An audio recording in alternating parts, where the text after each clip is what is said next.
இப்போ there are different types of mesh. இப்போ இது வந்து ஒரு கார்னர் பிளேஸ். இது வந்து ரேடியஸ் இருக்கு இந்த இடத்துல. இந்த இடத்துல என்ன இருக்கு? ரேடியஸ் இருக்கு.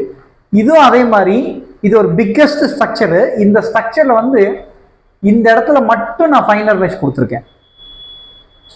இந்த இடத்துல மட்டும் ஃபைனர் மெஷ், மற்ற இடத்துல எல்லாமே கோர்ஸ் மெஷ். அப்போ நான் எப்படி பண்ணணும்னா இது ஒரு தனி காம்பனண்டா போட்டு இதுக்கு கான்டாக்ட் கொடுத்துருப்பேன். இதுக்கு கான்டாக்ட் இருக்கும். அப்போ இதை மட்டும் செலக்ட் பண்ணி நம்பர் ஆஃப் எலிமெண்ட் இன்க்ரீஸ் பண்ணிக்கலாம். Because my focus is on only in this particular area. எனக்கு இதெல்லாம் அவசியம் இல்லை. அதுக்கு பேர் என்ன சொல்லுவாங்கன்னா லோக்கலைஸ்டு மெஷ். Localised mesh. அப்போ இந்த மாதிரி மெஷ் பண்ணலாம். இது வந்து ஒரு அனதர் கேட்டகரி.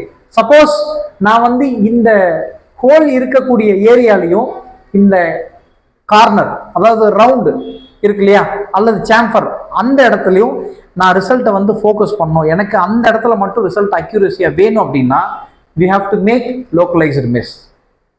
கரெக்டா? அண்ட் சிமிலர்லி இப்போ இது வந்து ஒரு எல் பிராக்கெட்னு வச்சுக்கோங்க. இந்த எல் பிராக்கெட்ல இங்க என்ன எலிமெண்ட் அதோட சைஸ் இருக்கோ அதே தான் இங்கே இருக்கு. பட் அப்படி இருக்கக்கூடாது. அப்படி இருக்கக்கூடாது.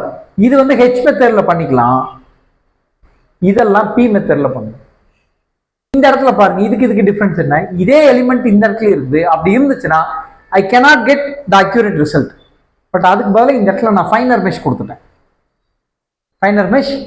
அப்போ அதுக்கு பேர் என்ன சொல்லுவாங்கன்னா லோக்கலைஸ்டு மெஷ் சிஸ்டம் அப்படின்ட்டு.